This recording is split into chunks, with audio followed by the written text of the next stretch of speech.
হয়েছিল।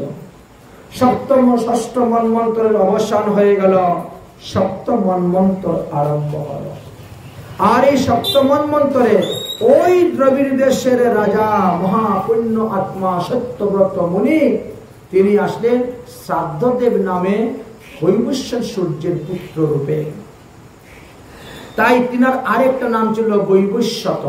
বিভূষণ নামক সূর্যের পুত্র বলে বৈবস্বত নাম তিনার হয়েছিল, কিন্তু তিনার প্রকৃত নাম ছিল শ্রাদ্ধদেব। আর তিনার থেকেই এই সূর্য বংশ আরম্ভ হয়ে গেল। এই বৈবস্বত নামক সূর্য হইতে সূর্য বংশ চলে আসেছে। আমরা এখন সূর্য বংশের কথা আলোচনা করব। কেন? সূর্য হলেন বুদ্ধির অধিষ্ঠাত্রী দেবতা, আর চন্দ্র হলেন মনের অধিষ্ঠাত্রী দেবতা।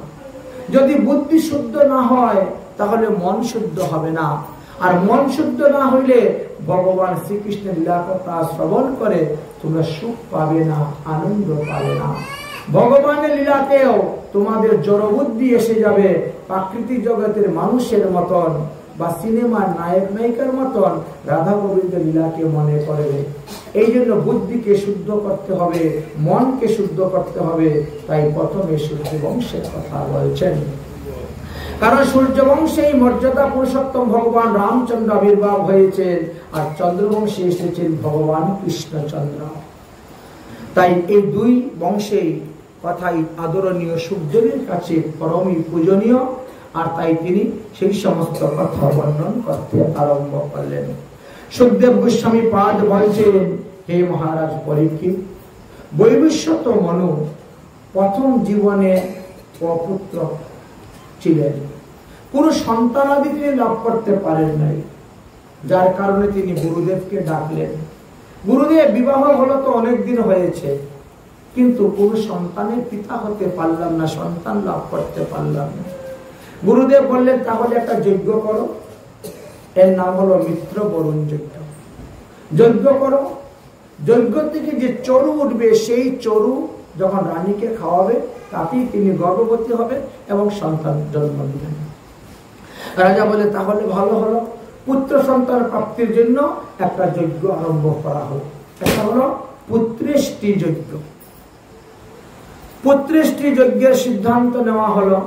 ঠিক আছে, রানী এসে বলছেন, গুরুদেব, আমি কন্যা সন্তান চাই, আমার পুত্র সন্তানের দরকার নেই, কন্যা সন্তান। ঠিক আছে, এবার যজ্ঞ আরম্ভ হলো। যজ্ঞের চরু যখন তৈরি করছেন তখন সেই মন্ত্র বলে আহুতি দিয়েছেন। রানী সেই চরু খেলেন, কন্যা সন্তান হল। আমরা যজ্ঞ করার পরে যজ্ঞতে যখন পূর্ণ আহুতি দেওয়া হয়, কেউ নারকেল দিবে, কেউ কলা দিবে, কেউ আপেল দিবে, বা কেউ অন্যান্য ফল দিবেন। সেই ফলগুলোকে যে যে কামনা বাসনা করে নিয়ে খাবেন সেটাই হবে। যার ছেলে চান ছেলে হবে, যার মেয়ে চান মেয়ে হবে, যার অর্থ চান অর্থ, যার বিয়ে হয় না বিয়ে হবে। বন্ধনবাদী সমস্ত দোষ নিবারণ। কিন্তু যে যে ফল নিবেন সেই ফল গোটা তোমাকে খেতে হবে, ওই ফল ভাগ করে খাওয়া যাবে না। যজ্ঞের ফল ভাগ করে খাওয়া নিষিদ্ধ। যজ্ঞের মধ্যে যে দক্ষিণা ফেলা হয়, টাকা দক্ষিণা স্বরূপ আমরা দিই। আগেরকার দিনের লোক রূপার পয়সা, তামার পয়সা যজ্ঞ কুণ্ডে দিত। টাকা দিলে তো পুড়ে যাবে, জ্বলে যাবে। সেই পয়সাটাকে পরের দিন যজ্ঞ কুণ্ড থেকে তুলে নিতে হবে। সিঁদুর আর সরিষার তেল দিয়ে মাখিয়ে যে কাপড় দিয়ে মহাদেব পার্বতীকে ঢেকে রেখে যজ্ঞ করা হয়, সেই লাল কাপড়ের টুকরার মধ্যে বেঁধে আপনি ক্যাশ বাক্সের মধ্যে রেখে দিবেন। দিন দিন আপনার ব্যবসা বাণিজ্য বৃদ্ধি হইতে থাকবে, আয় উন্নতি হইতে থাকবে, কখনো অভাব অনটন হইবে না। যজ্ঞের দ্বারা নবগ্রহকে শান্ত করা যায়, যজ্ঞের দ্বারা সমস্ত দেবতাদেরকে আহার দেওয়া যায়, যজ্ঞের দ্বারাই অনেক অনেক অশুভ অমঙ্গলকে দূর করা যায়, শুভ ফল লাভ করা যায়। এমনকি স্বর্গাদি বিভিন্ন স্থানেও যজ্ঞ করেই লোক গমন করেছিলেন। যদিও আমাদের কলিযুগে অন্যান্য যুগের মতো যজ্ঞ নাই, তথাপিও নামযজ্ঞ, হোমযজ্ঞ, যজ্ঞ, তপযজ্ঞ, জ্ঞানযজ্ঞ, এই 5টি যজ্ঞ কলিযুগেও হয়। হোমযজ্ঞের বিধানের কথা আমাদের হরিভক্তি বিলাসে লেখা আছে। বলছেন যে গুরুদেব হোমযজ্ঞ করতে জানে না সেই গুরুদেব সদ্গুরুদেবের মধ্যেই করেন না। সদ্গুরুদেবের লক্ষণের কথা আলোচনা করতে গিয়ে তাই ধরে গেছে। হোমযজ্ঞ আমাদের দীক্ষা গ্রহণে হোমযজ্ঞের বিধান আছে, কিন্তু আমরা অনেক সময় করি না। একমাত্র উপনয়ন সংস্কারের ক্ষেত্রে হোমকরণ করে, কিন্তু দীক্ষা গ্রহণেও হোমযজ্ঞের বিধি আছে, বিধান আছে। হোমযজ্ঞ করার পর হোমযজ্ঞে বসে 108টি আহুতি দেওয়ার পর তারপরে তাকে গিয়ে দীক্ষা মন্ত্র দেওয়া হবে, প্রদান করা হবে। এমনও বৈদিক বিধি এবং বিধান দেওয়া আছে। যে যতটা মানতে পারে তার ততটাই না। যজ্ঞের চরু উঠল, যজ্ঞের চরু খেলেন, গর্ভবতী হলেন, যথাসময়ে সন্তান প্রসব করলেন, এক কন্যা সন্তান। সন্তানের নাম রাখলেন ইলা। কিন্তু বৈবস্বত মনু তাতে সন্তুষ্ট নয়। তিনি গুরুদেবকে বলেই ফেললেন, গুরুদেব আপনাদের মন্ত্রের যে এরকম বেবিচারী হয় তা তো আমি জানতাম না। গুরুদেব বলছেন, কেন, কি হয়েছে? বলে, আমি পুত্র সন্তান প্রাপ্তির জন্য যজ্ঞ করলাম, তাহলে আমার কন্যা সন্তান হলো কেন? তখন বৈশিষ্ট্য মুনি বললেন, এটা তোমার স্ত্রীর কারণে। আমি যখন যজ্ঞের সংকল্প মন্ত্র পাঠ করতে বসেছি তখন তিনি এসে বলছেন, আমার যাতে কন্যা সন্তান হয় সেই রকম মন্ত্র সংকল্প করবেন। তো আমি সেইভাবে সংকল্প মন্ত্র পাঠ করেছি, এই কারণে তোমার কন্যা সন্তান হয়েছে। বৈবস্বত মনু বললেন, গুরুদেব এই কন্যা কি রাজগদ্দিতে বসে রাজ্য চালাতে পারবে? এই কন্যা কি দেশের রাজাদের সঙ্গে যুদ্ধ করতে পারবে? এই কন্যা এইভাবে বলছে। দেখলেন যে শিষ্য বড় নারাজ হয়ে গেছে। বলেন, ঠিক আছে বাবা, তোমার মেয়েকে নিয়ে আসো, তাকে ছেলে বানিয়ে দিয়ে দিচ্ছি। তাহলে মেয়েকে নিয়ে আসো। এবার যখন মেয়েকে নিয়ে আসলেন, কাপড় দিয়ে ঢাকলেন, মন্ত্রপুত করে ছু মারলেন, সেই ইলা নারী থেকে পুরুষ হয়ে গেল মন্ত্র শক্তি দ্বারা। পুরুষ হওয়ার পরে তার নাম রাখলেন কি? সুধন্য।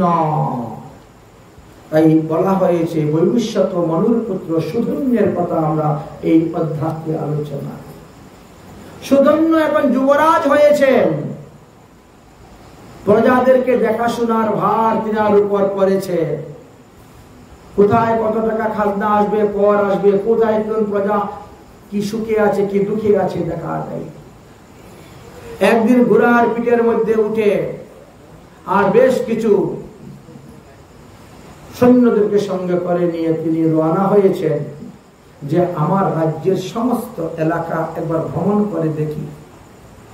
রাজ্যের এলাকা ভ্রমণ করতে গিয়ে, রাজ্য সীমা দর্শন করতে গিয়ে, ঘুরতে ঘুরতে তিনি গিয়ে পৌঁছে গেছিলেন এমন একটি বন, যে বনের মধ্যে পার্বতী দেবীর অভিসম্পাত ছিল। ওই বনেতে যদি কোনো পুরুষ লোক প্রবেশ করে তাহলে সে নারী হয়ে যাবে। কোন পুরুষ পশু যদি প্রবেশ করে সে নারীত্ব হয়ে যাবে। ঘোড়া গেলে ঘুরি হয়ে যাবে। চিন্তা করছেন? বৃষ ষাঁড় গেলে গাভী হয়ে যাবে। মানুষ পুরুষ লোক গেলে স্ত্রী লোক হয়ে যাবে। এটি পার্বতী দেবীর অভিশপ্ত বন। জানতেন না এই সুধন্য। ভুলক্রমে তিনি সেখানে গিয়ে উপস্থিত হলেন, আর সঙ্গে সঙ্গে তিনি নারী হয়ে গিয়েছেন। বড় লজ্জিত, কারণ নারীর পরনের মতো কোনো বস্ত্র তো তাদের কাছে ছিল না। তারা তো পুরুষ দেখে গিয়েছে, পুরুষের মতো বস্ত্র পরে। সেই বস্ত্র পরে এখন কেমন করে তিনি বাড়িতে আসবেন, রাজ্যে আসবেন, কত বড় লজ্জা। আজকাল তো লজ্জা নাই। আজকালকে মেয়েরা তো জিন্স প্যান্ট, জিন্স শার্ট পরে ঘুরে বেড়ায়। তারা এখন পুরুষ আসতে চায়। কিন্তু সত্য যুগে প্রথম, তখন কিন্তু খুব লজ্জা ছিল। তাই সেই লজ্জার কারণে তিনি আর জঙ্গল থেকে বাড়িতে আসতে পারছেন না। আমি নারীত্ব প্রাপ্ত হয়ে গেছি, এইটুকু এত ছোট ছোট কাপড় চোপড় পরে আমি কেমন করে বাড়িতে যাব, লজ্জা। জঙ্গলের মধ্যে পড়ে আছেন, আকাশ থেকে দেখতে পেয়েছে চন্দ্রের পুত্র বুধ। বুধ দেখলো যে এত সুন্দর সুন্দর নারীগণ এরা বনের মধ্যে বিচরণ করতেছে, কি ব্যাপার। বুধ আসলেন, এসে বললেন তোমরা এই বন থেকে বেরিয়ে আসো, বেরিয়ে আসো। তোমরা কে, কারা, কেন বা এই বনে এসে ঢুকেছ, সমস্ত ঘটনা বললেন। তখন সেই ইলা মনের দুঃখ প্রকাশ করে বললেন, বুধ বললেন আমি তোমাদেরকে রক্ষা করব, তোমাদেরকে আহার দিব, তোমাদেরকে থাকার ব্যবস্থা দিব, যদি তুমি আমাকে বিয়ে করো। শর্ত। ইলা দেখলেন আর তো কোনো উপায় নাই, নিরুপায়। অতএব মাথার উপরে তো ছাদ থাকা চাই। মাথার উপরে ছাদ না থাকলে যাদের নাই তারা বুঝে কি যন্ত্রণা। কেউ কিছু বলতে ছুটে লাগে না, যা মুখে দিয়ে তাই বলে যায়। এই জন্য তখন তিনি প্রস্তুত হয়ে গেলেন, রাজি হয়ে গেলেন বিয়ে করতে। বুধকে বিয়ে করলেন। বিয়ে করার পরে ইলা গর্ভবতী হলেন, এক পুত্র সন্তান জন্ম দিলেন। পুত্রের নাম হলো পূর্ণভা। তারপরে বুধও চলে গেলেন। বুধ চলে গেছেন, এখন ইলা বলেছেন আরো বিপদের মধ্যে কি করা যায়। তিনি তখন এক দাসীকে পাঠাইলেন, তুমি যেভাবে হোক রাজ্যে যাও এবং আমাদের গুরুদেব বৈশিষ্ট্যকে গিয়ে বলো তিনি যেন আমাকে আবার পুরুষ বানিয়ে দেন। গুরু বৈশিষ্ট্য আসলেন, তিনি বললেন যে এখন আমার মন্ত্র আর কাজ করবে না। আগে আমার মন্ত্র কাজ করেছে, কিন্তু এখন কেন করবে না? এখন পার্বতীর অভিশপ্ত বনে যাওয়ার পরে তুমি এই নারীত্ব প্রাপ্ত হয়েছ, আমি এখন তোমাকে আর পুরুষ বানাতে পারবো না। গুরুদেব একটা চেষ্টা করুন, উপায় করুন। উপায় একটা আছে, মহাদেবের তপস্যা। এই জন্য তিনি মহাদেবের তপস্যা আরম্ভ করলেন। তিনার তপস্যায় সন্তুষ্ট হয়ে মহাদেব আসলেন, এসে বলছেন, বলেন কি বর চান? বলে আমার এই শিষ্যকে পুরুষ বানিয়ে দাও। আমার এই শিষ্য আগে পুরুষ ছিল, ওই বনে ঢোকার পরে নারী হয়েছে, অতএব আপনি তাকে আবার পুরুষ বানিয়ে দেন। মহাদেব বলছেন আমি পারবো না, কারণ পার্বতীর অভিশপ্ত বন। এই বনে যে ঢুকবে সেই নারী হবে, আমি তাকে পুরুষ বানাবো কেমন করে? পারবো না। পারবেন না তো আমি যে আপনাকে তপস্যা করলাম, তপস্যার ফল দিবেন না? হ্যাঁ, তপস্যার ফল দিতে হবে। তাহলে তপস্যার ফলস্বরূপ আমি এটাই চাই, আমার এই শিষ্য যাতে পুরুষ হয়। তখন মহাদেব পড়ছেন বিপদে। মহাদেব তখন পার্বতীর কাছে গেলেন, ওগো পার্বতী, আমি এক মহা সংকটে পড়ে তোমার কাছে এসেছি, তুমি একমাত্র আমাকে এই বিপদ থেকে উদ্ধার করতে পারো। আচ্ছা, স্বামী যদি বিপদে পড়ে সতী নারী তো চেষ্টা করবে উদ্ধার করার জন্য। হ্যাঁ, বলো কি হয়েছে? ওই তুমি যে অভিশাপ দিয়েছিলে একটা জঙ্গলের মধ্যে, ওই বনে যে আসবে সে নারী হয়ে যাবে। এখন বৈবস্বত মনুর পুত্র সুধন্য এই বনে ঢোকার পরে নারী হয়ে গেছে। তাকে পুরুষত্ব প্রাপ্তির জন্য দেখো তার গুরুদেব বৈশিষ্ট্য তপস্যা করেছেন, আমার কাছে বর চেয়েছে। এবার কি করি উপায়? তুমি এমন একটা বিধান করো যাতে তোমার বাক্য ঠিক থাকে, আমার বাক্য ঠিক থাকে। অর্থাৎ তোমার অভিশাপে সে নারী থাকবে আর আমার অভিশাপে সে পুরুষ হবে। এরকম একটা বিধান করতে হবে, দুজনের তাই ঠিক থাকতে হবে। পার্বতী তখন বলে ঠিক আছে, তাহলে সে 1 মাস থাকবে পুরুষ, 1 মাস থাকবে নারী। 1 মাস হবে পুরুষ, 1 মাস হবে নারী। ওই প্লাস্টিক সার্জারি করতে হবে না, এমনি। এখনকার তো অনেক পুরুষ নারী হয়ে যায়, নারীও পুরুষ হয়, ইউটিউব খুললে পরে দেখা যায়। আজকাল বৈজ্ঞানিকেরা করে দেন অপারেশনের মাধ্যমে, সার্জারি ফার্জারি করে, চিঠি করে, কিন্তু তখন মন্ত্রের গুণে কোনো কিছু নেই। একই দেহের মধ্যে দেখো পরিণতি। আপনি দেখে পরিবর্তন হয়ে যাচ্ছে, পুরুষ থেকে নারী হয়ে যাচ্ছে, নারী থেকে পুরুষ হয়ে যাচ্ছে, কিন্তু আত্মা একই থাকতেছে, সবকিছু একই থাকতেছে, স্বভাব চরিত্র চলা ফেরা কথাবার্তা কাজ কর্ম সব একই থাকছে। অথচ বিনা সাধনে বিনা ভজনে, উনি তো সাধন করেন নাই, ভজন করেন নাই, ভজন করেছেন গুরুদেব। কেউ যদি গুরু সেবা করে গুরু, তাহলে গুরু যে ভজন করে সেই ভজনটাও শিষ্যের উপরে বর্ধিত হয়ে যায়। আর কেউ যদি মনে করে গুরু গুরুর মতো থাক বাবা, আমি আমার মতো ভজন করি, গরু সেবা করার দরকার নেই। বৃদ্ধ গরু হালও পাইবে না, দুধও দিবে না, এত সেবা করে কি লাভ? বৃদ্ধ জরদ গব, তাহলে তোমার ভজন তোমার কাছে। গুরু কৃপাকে তিনি তখন পেয়ে গেলেন। সেই পুরুরবাকে সঙ্গে করে নিয়ে তিনি রাজ্যে আসলেন। এবার তিনাকে রাজগদ্দিতে বসাইলেন, কিন্তু প্রজাগণ সন্তুষ্ট নয়। যখন তিনি নারীত্ব প্রাপ্ত হন তখন তো ঘুমটা দিয়ে ঘরের ভিতরে বসে থাকেন লজ্জায়, তিনি যান না, প্রজাদের সমস্যা শুনতেও যান না, সমাধান করতেও যান না। আর যখন পুরুষ দেহ পান তখন তিনি সবার কাছে গিয়ে ছাতি ফেলে বসে থাকেন, বলো কি হয়েছে কার, একেবারে। এই জন্য প্রজারাও সন্তুষ্ট। নারী দেহ প্রাপ্ত হয়,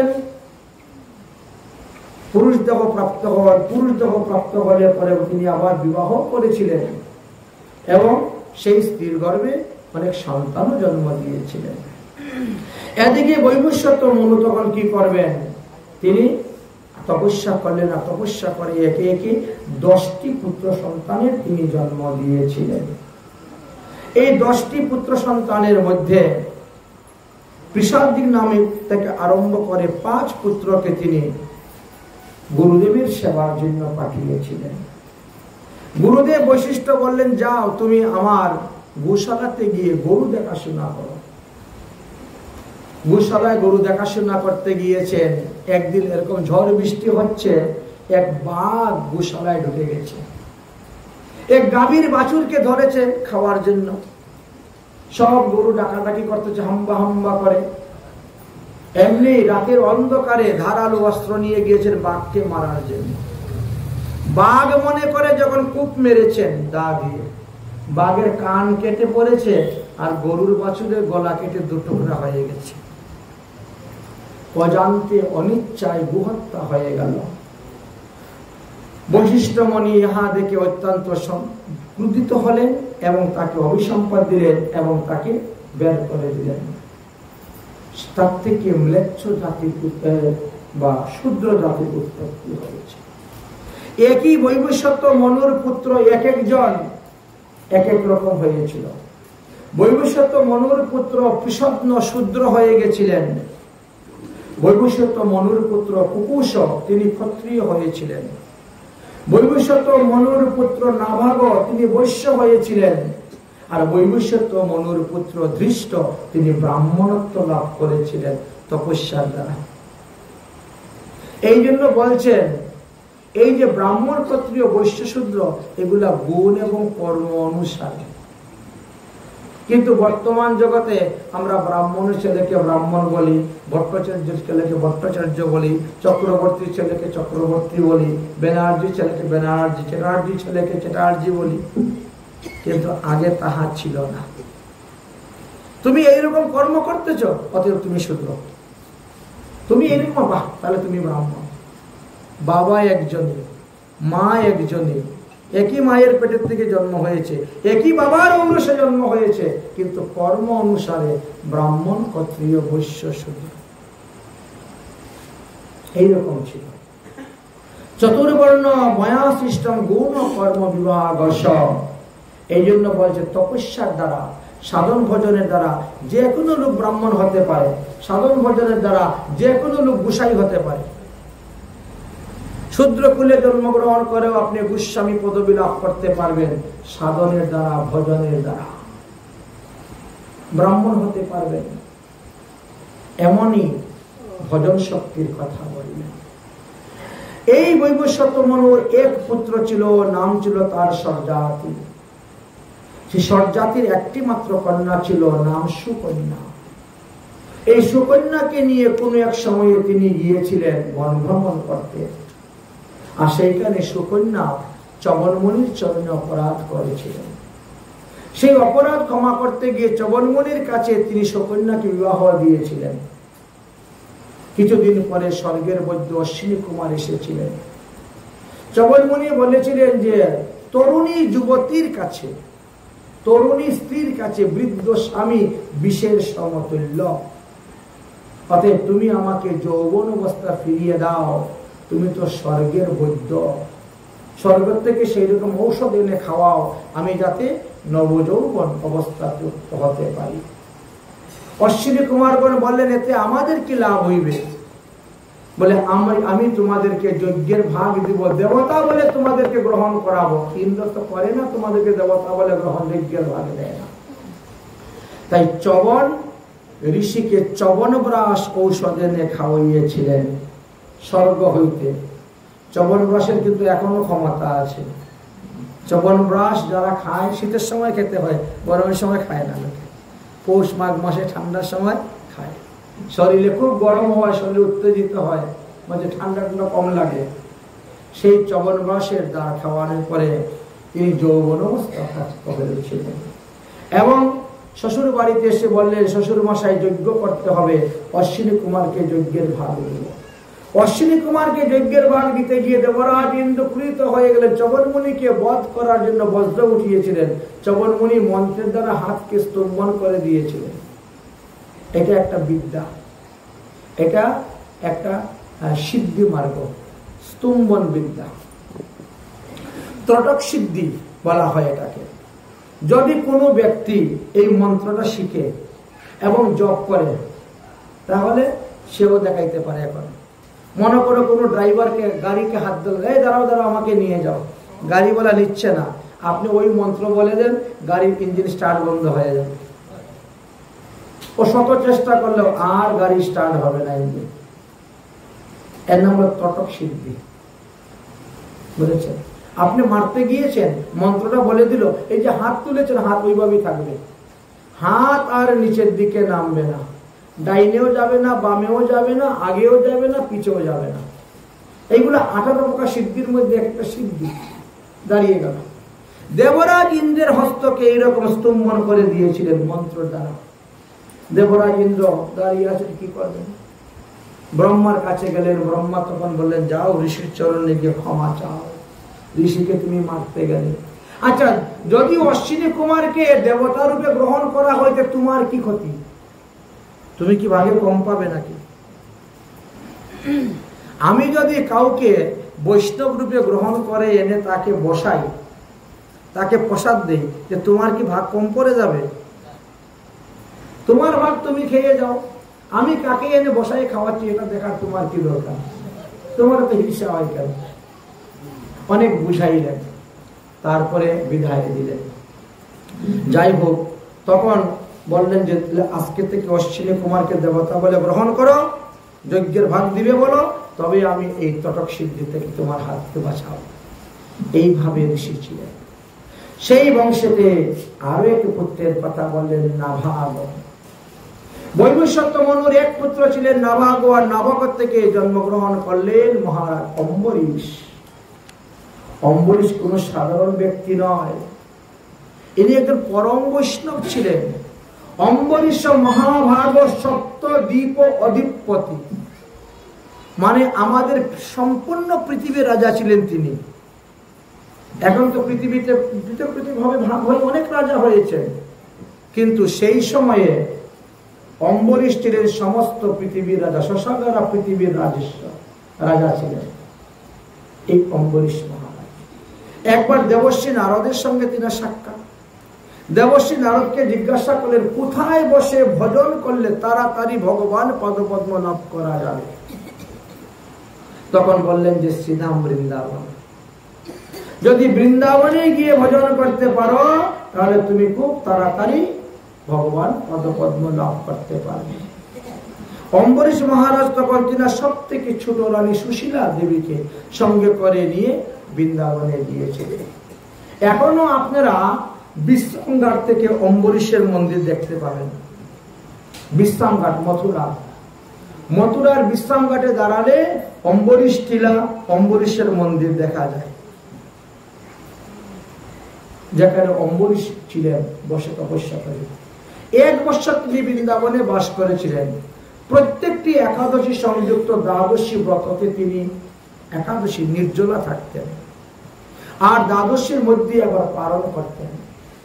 পালনের পূর্বে তিনি সাধুগুরু বৈষ্ণবের সেবা দিতেন, আর তারপরে তিনি নিজে পালন করতেন।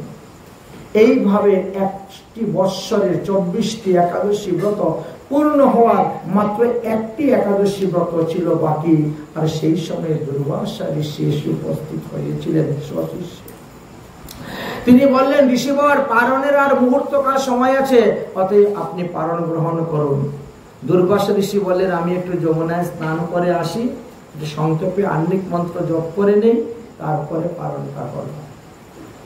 এটা একটা নিয়ম আমাদের। গুরু মন্ত্র জপ না করে জল পর্যন্ত গ্রহণ করতে নাই। যারা দীক্ষা গ্রহণ করেছেন, দীক্ষা গ্রহণ করার পরে এটাই নিয়ম, ঘুমের থেকে উঠেন, স্নান করেন, তিলক করেন, আহ্নিক করেন, তারপরে আপনি যা কিছু খাওয়া দাওয়া করেন, এটা নিয়ম। তাই তিনিও বললেন যে আমি স্নান করে আসি।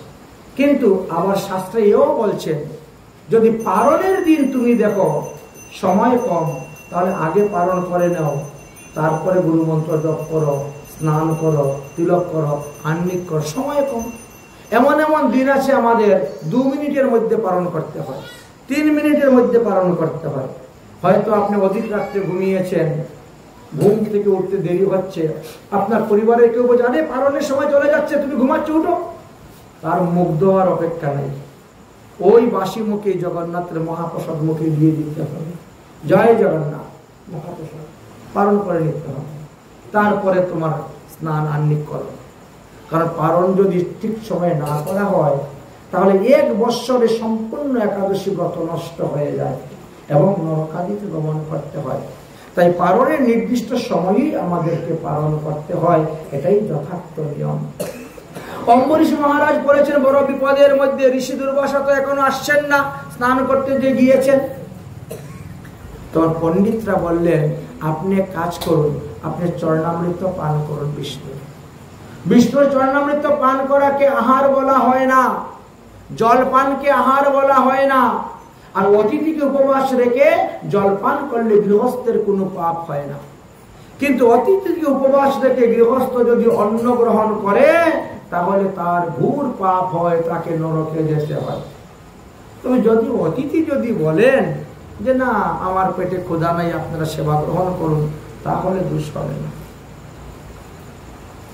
এইভাবে কিছু কিছু পদ্ধতির কথা শাস্ত্রে আলোচনা করা আছে। যাই হোক, বিষ্ণুর চরণামৃত পান করলেন, পরে যখন আচমন করতে গিয়েছেন, কারণ সেবা কার্য তো আছে অনেক, সেবা কার্য করতে গেলে তো হাত ধুইতে হয়, প্রসাদী হাতে সব জিনিস ধরা যায় না, ছোঁয়া যায় না। যদিও চরণামৃত পানের দ্বারা হাত উচিষ্ট হয় না, কিন্তু প্রসাদিত হচ্ছে। এই জন্য হাত যখন ধুতে গেলেন, আর তখনই দুর্বাসা ঋষি এসেছেন, দেখে ফেলেছেন। দুর্বাসা ঋষি মনে করেছেন, দেখো আমাকে নিমন্ত্রণ দিয়ে আর সে আগে খেয়ে নিল।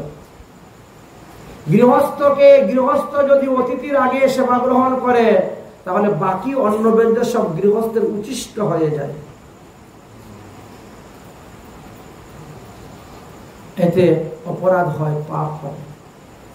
এই জন্য উৎসব অনুষ্ঠান যদি আপনি কখনো আপনার বাড়িতে দেন, সাধুগুরু বৈষ্ণবের সেবা করান, নিমন্ত্রণ দেন, তাহলে আগে খাবেন না। সমস্ত বৈষ্ণবরা খাওয়া দাওয়া করে চলে যাবেন, তারপরে আপনি খেতে। পেটের কথা সহ্য করতে না পারলে জল পান, একটু পর শরবত বানিয়ে পান, এতে দোষ হবে না। কিন্তু অন্ন গ্রহণ করতে পারবেন না, এটা নিয়ম। ফল খান, তাতে দোষ হবে না, কিন্তু অন্ন গ্রহণ করা নিষিদ্ধ আছে। যাই হোক, এবার রেগে গেলেন। ঠিক তেমনি ভাবে পঙ্গদে মনে করেন 5 জন লোক বা 10 জন লোক আমরা একসঙ্গে বসেছি প্রসাদ পেতে, সবার তো সমান নয়। কেউ একটু ভারী, আস্তে আস্তে খাওয়া দাওয়া করেন, 1 গ্রাস দিলেন তো 32 বার চিবাবেন, তারপরে নিবেন। আর কেউ আছে সাপের মতন, চিবায়ও না, খালি গিলে, কামড়ায়ও না, মুখের মধ্যে দেয় আর গিলে, মুখের মধ্যে দেয় আর গিলে। এবার যে মুখে দিবে আর গিলবে তাড়াতাড়ি হয়ে যাবে প্রসাদ পাওয়া, আর যে একবার মুখে দিয়ে 32 বার চিবাবে তার তো দেরি হবে। এবার যার আগে হয়ে গেছে সে তো উঠে চলে যাবে, হবে না, হবে না, বৈষ্ণব সেবাতে হবে না, আগে উঠলে হবে না। ওই সবার প্রসাদ পাওয়া শেষ হবে, একবারে জয়ধ্বনি দেওয়া হবে, তবে উঠতে হবে। যদি আপনি আগে উঠে চলে যান তাহলে বাকি যে অন্য রয়েছে যারা প্রসাদ পাচ্ছেন আপনার উচিষ্ট হয়ে গেল সবার খাওয়া, উচিষ্ট মানা হবে। এই জন্য উঠতে নাই খেতে নাই। অবৈষ্ণবরা এই জিনিসটা বুঝে না বলে অবৈষ্ণবদেরকে আলাদা পঙ্গদে বসানো হয়। কারণ প্রসাদ দেওয়ার পরে জয়ধ্বনি দিবেন, প্রসাদের মহিমা কীর্তন করবেন, প্রসাদের স্তুতি পাঠ করবেন, তারপরে প্রসাদ গ্রহণ করবেন। ওরা কিন্তু এটা বুঝে না, পাওয়া মাত্রই খাওয়া শুরু হয়ে গেল। এদিকে সাধুরা জয়ধ্বনি দিচ্ছে আর এদিকে এদের খাওয়া শুরু হয়ে গেছে, অর্ধেক শেষ হয়ে যাচ্ছে। এই জন্য বলে বাবা তোরা তোদের আলাদা বস আর আমরা আমাদের আলাদা বসি, আমাদের নিয়ম অনুসারে আমরা করি, তোদের নিয়ম অনুসারে তোরা কর, না হলে তো হয় না। এই হলো সমস্যা। তো যাই হোক, এবার তিনি তো রেগে গেলেন, আমাকে অভুক্ত রেখে আমাকে নিমন্ত্রণ দিয়ে তুমি আমার আগে খেয়ে নিলে, এই কি তোমার বৈষ্ণবতা? তোমার মধ্যে বিষ্ণু মাত্র বৈষ্ণবতা নয়, বিন্দু মাত্র। একজন অতিথি ব্রাহ্মণকে উপবাস রেখে তুমি খেয়েছ, তার ফল তোমাকে ভোগ করতে হবে বলে মাথার থেকে জটা ছিঁড়ে ফেলে দিয়েছে। সেই জটার থেকে কৃত্যা অনল সৃষ্টি হয়ে গেলেন। অনলকে আদেশ দিলেন, যাও অম্বরীশ মহারাজকে পুড়িয়ে মারো। কিন্তু অম্বরীশ মহারাজ ভয় পেলেন না, তিনি এক পাও পিছিয়ে হাঁটলেন না, প্রাণ রক্ষার জন্য দৌড়ে পলায়নও করলেন না, তিনি 2 হাত জোর করে ভগবানের স্তুতি করতে শুরু করলেন।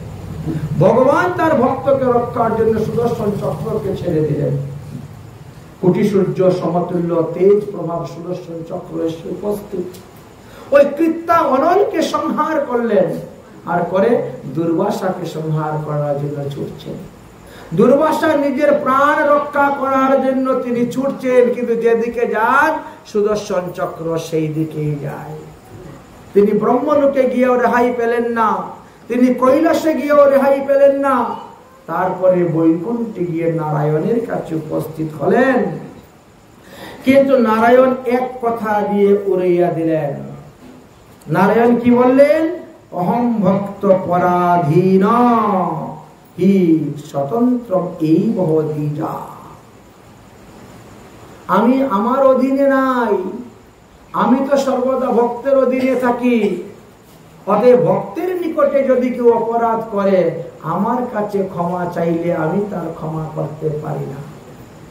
যে ভক্তের নিকটে আপনি অপরাধ করবেন সেই ভক্তের চরণে গিয়ে ক্ষমা চাও, সে যদি তোমাকে ক্ষমা করে তাহলেই তোমার হলো, না হলে নয়। অতএব তুমি অম্বরীশ মহারাজের কাছে যাও, গিয়ে তার কাছে গিয়ে ক্ষমা চাও। মোর পূজা মোর নাম গ্রহণ যে করে, মোর ভক্ত নিন্দে যে তার বিঘ্ন ধরে। তুমি আমার পূজা করলে কি হলো? তুমি আমার নাম জপ করলে কি হলো?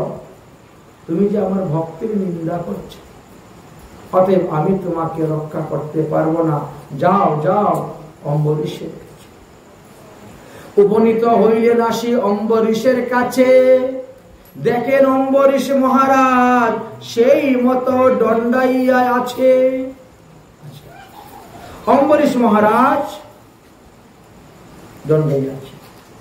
অম্বরীশ মহারাজ বলছেন, আসুন আসুন আসুন, পারণ এই দেখেন, পারণ গ্রহণ করুন। তিনি বলছেন, হে অম্বরীশ, আমি আমার নিজের প্রাণ রক্ষা করার জন্য, আমার নিজের প্রাণ রক্ষা করার জন্য প্রাণ নিয়ে আমি পালিয়ে গিয়েছিলাম। অম্বরীশ বলছেন, আর ভয় নাই সুদর্শনের, হে সুদর্শন, যদি আমি আমার জীবনে হরিভজন করে থাকি, তাহলে সেই হরিভজনের পুণ্যের প্রভাবে আমি এই ব্রাহ্মণের প্রাণ ভিক্ষা তোমার কাছে চাচ্ছি, তুমি ব্রাহ্মণকে বধ করিও না, ছেড়ে দাও, ছেড়ে দাও। সুদর্শন শান্ত হয়ে ঠাকুর ঘরে চলে গেলেন। তারপরে পালন করলেন, পালন করে দুর্বাসা ঋষি চলে গেলেন। অতঃপর অম্বরীশ মহারাজ পালন করেছিলেন। এখানে শিব ভক্ত দুর্বাসা বিষ্ণু ভক্ত অম্বরীশের কাছে পরাজিত হয়ে গেলেন। এই জন্য বিষ্ণু ভক্তের বড় অপার মহিমা কথা শাস্ত্রে বর্ণন করে দিয়েছেন। এই বিষ্ণু ভক্তই হলেন শ্রেষ্ঠ বিষ্ণু ভক্ত। তারপরে বললেন এই বৈবস্বত মনু একবার কি করেছেন, একটা হাঁচি দিয়েছিলেন খুব জোরে, এমন জোরে হাঁচি দিয়েছেন যে বীর্য ঊর্ধ্বরেখা হয়ে নাক দিয়ে বেরিয়ে পড়ে গিয়েছিল হাঁচিতে। আর তার থেকে একটি সন্তান জন্মগ্রহণ করেছিল। সেই সন্তানকে কি খাওয়াইয়ে বড় করবেন? ঋষিগণ তখন ইক্ষু রস খাওয়ালেন, ইক্ষু। এই জন্য তার নামই ইক্ষাকু হয়ে গেছিল। এই ইক্ষাকুর বংশী ভগবান রামচন্দ্র এসেছিলেন, এই জন্য বলেন ইক্ষাকু। ইক্ষাকুর পুত্র ছিলেন বিকুক্ষী, তিনিও বিরাট বড় যোদ্ধা ছিলেন। বিকুক্ষীর পুত্র ছিল পুরঞ্জন, যাকে ইন্দ্র এসেছিল স্বর্গে নিয়ে যাওয়ার জন্য, যুদ্ধ করার জন্য। পুরঞ্জন বলেছিল, ইন্দ্র আমি যুদ্ধ করতে যাব, কিন্তু তোমাকে একটা কাজ করতে হবে। কি কাজ? বলে আমাকে কাঁধে করে নিয়ে যেতে হবে, আমি তোমার কাঁধের মধ্যে বসে আমি যুদ্ধ করব। যদি এই প্রতিশ্রুতি মানো তাহলে আমি স্বর্গে যাইব, দেবাসুর সংগ্রামে আমি সাহায্য করব। দেবরাজ ইন্দ্র তখন লজ্জা পেয়ে ব্রহ্মার কাছে গিয়ে বললেন, দেখো একজন পৃথিবীর মানুষ, তার এত বড় স্পর্ধা, আমি তার সঙ্গে যুদ্ধে সাহায্য চেয়েছিলাম, সে বলে কি আমি তাকে কাঁধে করে নিব। ব্রহ্মা বলেন, ঠিকই তো বলেছে, তুমি যদি নিজের শক্তি দ্বারা অসুরকে বধ করতে না পারো তাহলে তাকে আনো, সে পারবে বধ করতে, কিন্তু তার যে প্রতিশ্রুতি মানতে হয়। ইন্দ্র তখন বিরাট বড় ষাঁড়ের রূপ ধারণ করলেন, আর ষাঁড়ের রূপ ধারণ করে এই পুরঞ্জনকে পিঠের মধ্যে তুললেন, কাঁধের মধ্যে। সেই ষাঁড়ের কাঁধের মধ্যে থেকে তিনি যুদ্ধ করেছিলেন বলে তাকে কুকস্থ বলা হয়, বা ইন্দ্রবাহ বলা হয় তাকে। ইন্দ্র তাকে বহন করেছিলেন। তার পুত্র ছিল অনেনা। অনেনার পুত্র ছিলেন আরেকজন পিতু। আমরা যে দ্বিতীয় দিবসে আলোচনা করতাম পিতু, সেই পিতু নয়, ওটা ছিল বেনরাজার পুত্র পিতু। ইনি অন্য পিতু, ইনি সূর্যবংশের পিতু। পিতুর পুত্র ছিল বিশ্বরন্তী। বিশ্বরন্তীর পুত্রের নাম ছিল চন্দ্র, ইনি আবার অন্য চন্দ্র, আকাশের চন্দ্র নয়। চন্দ্রের পুত্র ছিল যুবনাস্য, ইনি প্রথম যুবনাস্য বলা হয়েছে। যুবনাস্যের পুত্র ছিলেন শ্রাবন্ত, শ্রাবন্তের পুত্র ছিলেন বৃষদস্য। বৃষদস্যের পুত্র হল কুবেলস্য। কুবেলস্য বিরাট বড় বীর যুদ্ধ ছিলেন। তিনি ধূর্মমারি আদি বহু রাক্ষসগণকে বধ করেছিলেন। এই জন্য তাকে ধূম্রমারি নামক রাজাও বলা হতো। তাহার পুত্র ছিল ধীরাস্য। ধীরাস্যের পুত্র ছিলেন হৈশাস্য। হৈশাস্যের পুত্র ছিলেন নিকুম্ব। নিকুম্বের পুত্র ছিল বহিনাস্য। বহিনাস্যের পুত্র কৃশাস্য। কৃশাস্যের পুত্র সেনজিৎ। আর সেনজিতের পুত্রের নাম আবার যুবনাস্য রাখা হয়েছিল। ওই যুবনাস্যের যে পুত্র, তিনিও বিবাহের পরে বহুদিন ধরে সন্তান হয় না, যার কারণে যুবনাস্য বনে গিয়েছিলেন তপস্যা করার জন্য, পুত্র সন্তান প্রাপ্তির জন্য। ঋষিরা বললেন, আপনাকে তপস্যা করতে হবে না, আমরা আপনাকে যজ্ঞ করাইব, এতেই পুত্র সন্তান হয়ে গেল। এই জন্য যজ্ঞের জন্য একটা ব্রহ্মঘট স্থাপন করলেন। যেখানে যজ্ঞ করা হয়, যজ্ঞের সম্মুখে একটা ঘট স্থাপন করা হয়, সেই ঘট হলো ব্রহ্মঘট। ব্রহ্মঘট স্থাপন করা হয়েছে। যজ্ঞ 7 দিন যাবৎ চলবে, প্রতিদিন যজ্ঞ করতে হবে, তারপরে এটা পূর্ণ আহুতি দেওয়া হবে। একদিন রাত্রিবেলা যুবনেশ্বর খুব জল পিপাসা পেয়েছে। রাতের অন্ধকারে জল পাচ্ছেন না বলে ওই ঘটের জলকে খেয়ে নিয়েছেন, ব্রহ্মঘটের জল খেয়ে নিয়েছেন। মন্ত্রপুত করা জল তো।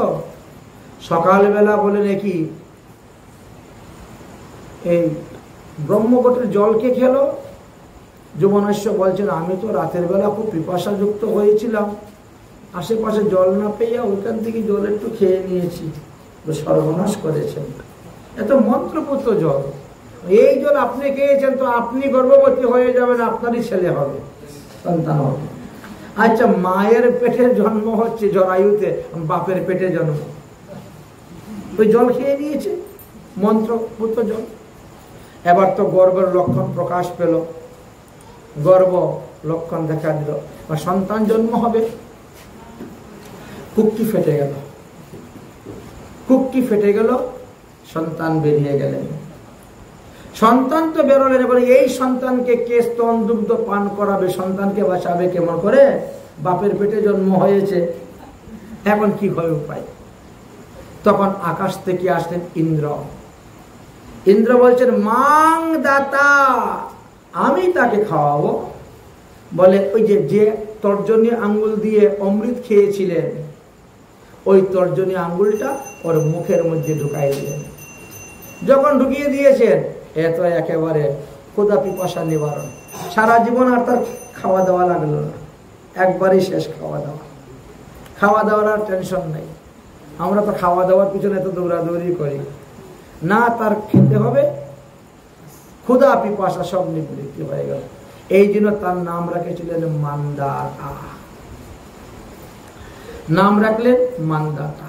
আমরা কথায় কথায় বলি না, মান্দাতার আমল পেয়েছো নাকি? খুব দাতা ছিলেন মান্দাতা, বুঝেছেন? আর তিনার শাসনকালে খুব শান্তি মতে সবাই বাস করতেন, বুঝেছেন? খুব সুন্দর রাজ্য পরিচালনা করেছিলেন। তিনার এক পুত্র সন্তান হলো, সেই পুত্রের নাম অম্বরীশ ছিল, কিন্তু এই অম্বরীশ অন্য অম্বরীশ, দুর্বাসার অম্বরীশের সঙ্গে সম্পর্ক নেই। তার পুত্র ছিল পুরকুৎসিত, পুরকুৎসিতের পুত্র ছিল তসদ্দর্শু, তসদ্দর্শুর পুত্র অরণ্য, অরণ্যের পুত্র ছিল হর্ষাস্য, তাহার পুত্র ছিল অরুণ, অরুণের পুত্র ছিল ত্রিবন্ধক, ত্রিবন্ধকের পুত্র ছিল ত্রিশঙ্কু, ত্রিশঙ্কুর পুত্র হলেন মহারাজ হরিশ্চন্দ্র। হরিশ্চন্দ্র মহারাজ বিবাহ করলেন, বিবাহিত জীবনে নিঃসন্তান ছিলেন। সন্তান প্রাপ্তির জন্য তিনি মিত্র বরুণ দেবের যজ্ঞ করেছিলেন। বরুণ দেব বললেন, আমার আশীর্বাদে তোমার পুত্র সন্তান হইবে, কিন্তু কথা হলো তোমার পুত্র হইলে আমার কি লাভ হইবে? হরিশ্চন্দ্র বলে, সেই পুত্রকে বলি দিয়ে আমি যজ্ঞ করব তোমার, অন্তত আটকরা নামের থেকে তো মুক্ত হইব। তাই বরুণ দেবের কৃপাতে পুত্র হয়েছিল, নাম রেখেছিলেন রোহিত। আর তারপরে বৈশিষ্ট্য বিশ্বামিত্রের মধ্যে শুরু হয়ে গেল ঝগড়া কলহ। সেই ঝগড়া কলহের ফাঁদের মধ্যে হরিশ্চন্দ্র মহারাজও পড়ে গিয়েছিলেন। আর দান ধর্মের ছলনা করে হরিশ্চন্দ্রের কাছ থেকে সমস্ত রাজ্য বিশ্বামিত্ররা নিয়ে নিয়েছিলেন, এবং দানের দক্ষিণা স্বরূপ দিতে গিয়ে হরিশ্চন্দ্র মহারাজ নিজে নিজের স্ত্রীকে বিক্রি করেছিলেন, নিজে চণ্ডালের কাছে বিক্রি হয়েছিলেন, হয়ে দানের দক্ষিণা দিয়েছিলেন। তারপরে এই রোহিত সাপে কাটল। পরে এই হরিশ্চন্দ্র রোহিত আর শৈবার মিলন হয়েছিল, শ্মশান মিলন। তারপরে তারা একাদশী ব্রতের প্রভাবে সেই হারানো রাজ্য ফিরে পেয়েছিলেন। সেই রোহিতের পুত্র ছিল হরিত, হরিতের পুত্র ছিল চম্প, চম্পকের পুত্র সুদেব, সুদেবের পুত্র বিজয়, বিজয়ের পুত্র বৃক, বৃকের পুত্র রাহুক, রাহুকের পুত্র ছিলেন সগর রাজা। সগর রাজা দুটো বিবাহ করেছিলেন। এক স্ত্রীর গর্ভে ছিল 60,000 পুত্র, আর আরেক স্ত্রীর গর্ভে একটা মাত্র পুত্র সন্তান হয়েছিল, নাম ছিল তার অসমঞ্জস। কিন্তু বাল্যবেলা থেকে সব দুষ্ট প্রকৃতি ছিল বলে রাজা তাকে পরিত্যাগ করে দিয়েছিলেন। সে পরিত্যক্ত হইয়া বনে গিয়ে হরিভজন করতে শুরু করেছিল। হরিভজনের প্রভাবে তিনি স্বভাব চরিত্র হয়েছিল ভালো। পরে তিনি আবার বাড়িতে ফিরে আসছিলেন।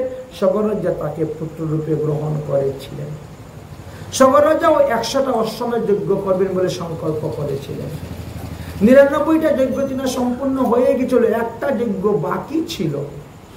আর সেই সময়ে দেবরাজ ইন্দ্র এসে তিনার ঘোড়াকে চুরি করে নিয়ে সেই কপিল মুনির আশ্রম গঙ্গাসাগরে বেঁধে রেখে দিয়েছিলেন। সগর রাজা 60,000 পুত্রগণ ঘোড়া খুঁজতে গিয়ে কপিল মুনির আশ্রমে গেলেন। কপিল মুনিকেই ঘোড়াচুর মনে করে ধর ধর মার মার করে গেলেন। কপিল মুনির ক্রুধা অনলে সগরের 60,000 পুত্র মারা গেল। কিন্তু কেউ এই সংবাদ জানতে পারলেন না। অনেক খোঁজাখুঁজি করলেন, কিন্তু সংবাদ পাওয়া গেল না। অসমঞ্জসের পুত্র ছিলেন অংশুমান, সেই একমাত্র খুঁজে বের করেছিল সগর রাজার 60,000 পুত্রদেরকে। এবং তিনি কপিল ভগবানকে স্তুতি ভক্তি প্রণতি করে তাদের মুক্তির উপায় চেয়েছিলেন। তখন কপিল ভগবান অংশুমানকে বলছিলেন, যাও, যদি ব্রহ্মার কমণ্ডল থেকে গঙ্গাকে আনতে পারো তাহলে সেই গঙ্গা জলের পর্শেই সগরের 60,000 পুত্র উদ্ধার হয়ে যাবে। সেই সংবাদ এসে যখন জানাইলেন, তখন সগর রাজা কি করেন, অংশুমানকে রাজগদ্দিতে বসিয়ে দিয়ে তিনি গেলেন তপস্যা করতে। তপস্যা করতে করতে তিনি মারা গেলেন, গঙ্গাকে আনতে পারলেন না। তারপরে অসমঞ্জস, অংশুমানকে রাজগদ্দিতে বসিয়ে তিনি গেলেন, তিনিও আনতে পারলেন না। তারপরে অংশুমানের পুত্র হলো দিলীপ। দিলীপকে রাজগদ্দিতে বসিয়ে দিয়ে অংশুমান গেলেন, তিনিও আনতে পারলেন না, গঙ্গাকে মারা গেলেন। দিলীপের পুত্র হলো ভগীরথ।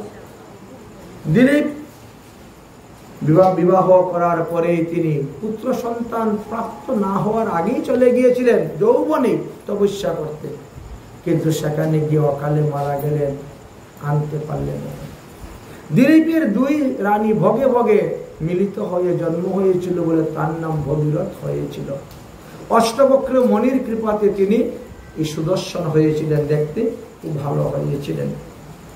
তিনি তারপরে তপস্যা করে মা গঙ্গাকে আনলেন, এনে এই সগরের 60,000 পুত্রকে উদ্ধার করলেন। এই জন্য গঙ্গার এক নাম ভাগীরথী পড়েছে। বৈশাখ মাসের শুক্লপক্ষের অক্ষয় তৃতীয়া দিবসে মা গঙ্গা এসে উপস্থিত হয়েছিলেন আমাদের ভারতবর্ষে। তাই অক্ষয় তৃতীয়া দিনটি খুব পুণ্যবান দিন। এই ভগীরথের পুত্র হলো শ্রুত, শ্রুতের পুত্র হলো নাভ, নাভের পুত্র হলো সিন্ধুদ্বীপ, সিন্ধুদ্বীপের পুত্র ছিল আয়ুতায়ু, তাহার পুত্র ঋতুপূর্ণ, ঋতুপূর্ণের পুত্র সর্বকাম, আর সর্বকামের পুত্র ছিল সৌদাস। সুদাস, সুদাসের পুত্রের নাম ছিল সৌদাস। তিনি ছিলেন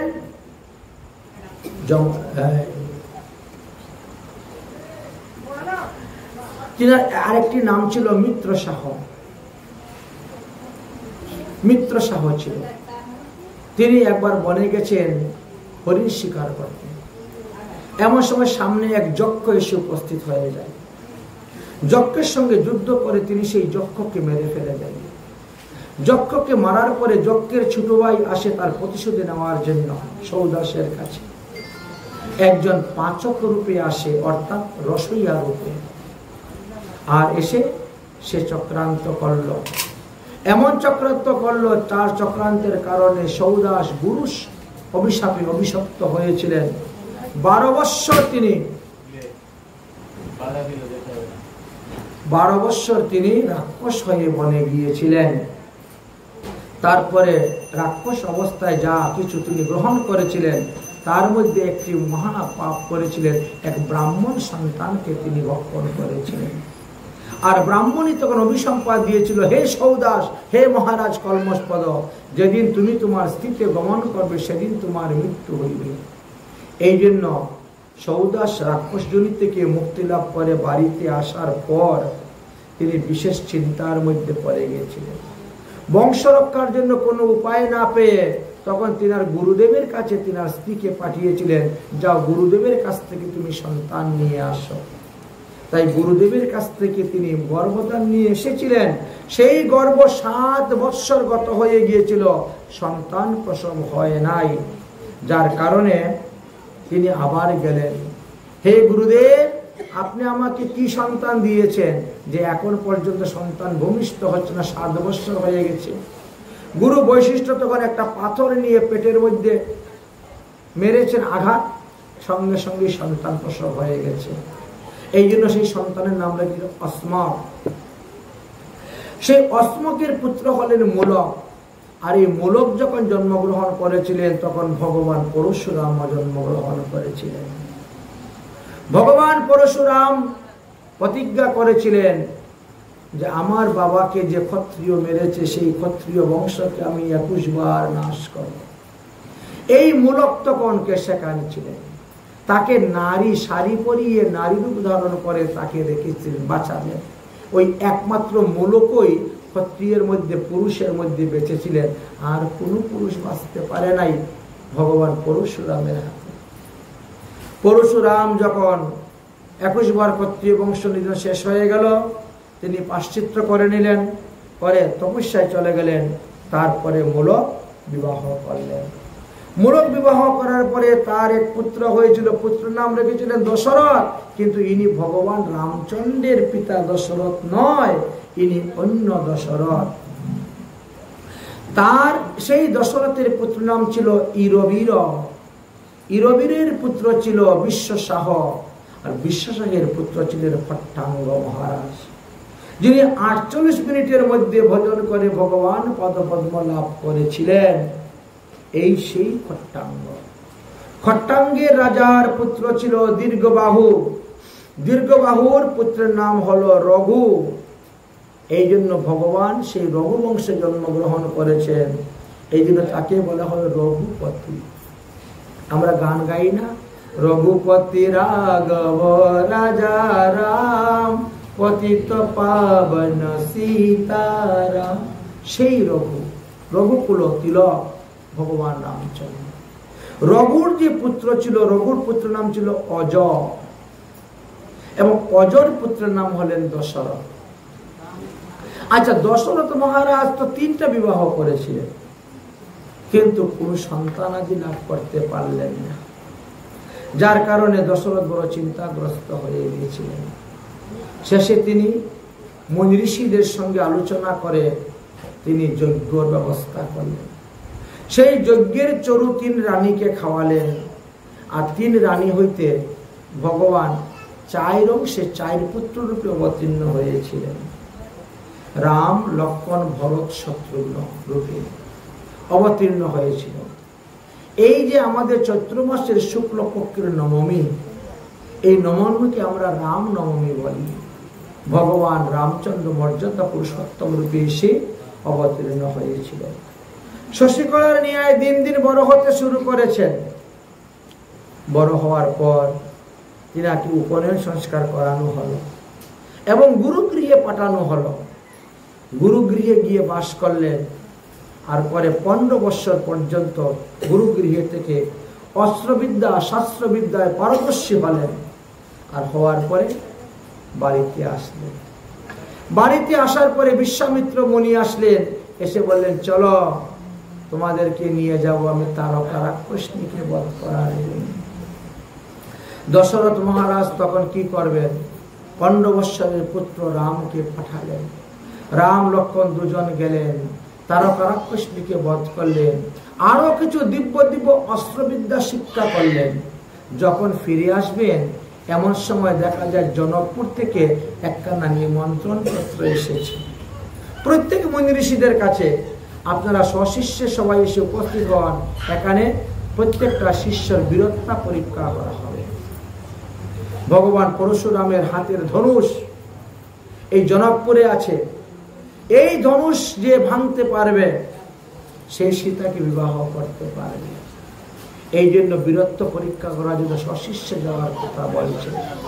ভগবান রামচন্দ্র এবং লক্ষ্মণকে নিয়ে বিশ্বামিত্র মুনি রওনা হয়ে গেলেন সেই জনকপুরের দিকে।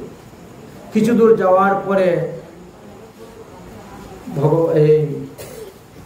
যাওয়ার পরে বিশ্বামিত্র মুনি বলছেন, হে রাম, তুমি এই পাথরের উপরে পা দেও। রামচন্দ্র বলছেন, কেন গুরুদেব, এই পাথরে কি কেন পা দিব? বলে, এই পাথর হলো এক ব্রাহ্মণ পত্নী, এনার নাম হলো অহিল্যা। তিনি গৌতম মুনির পত্নী অহিল্যা।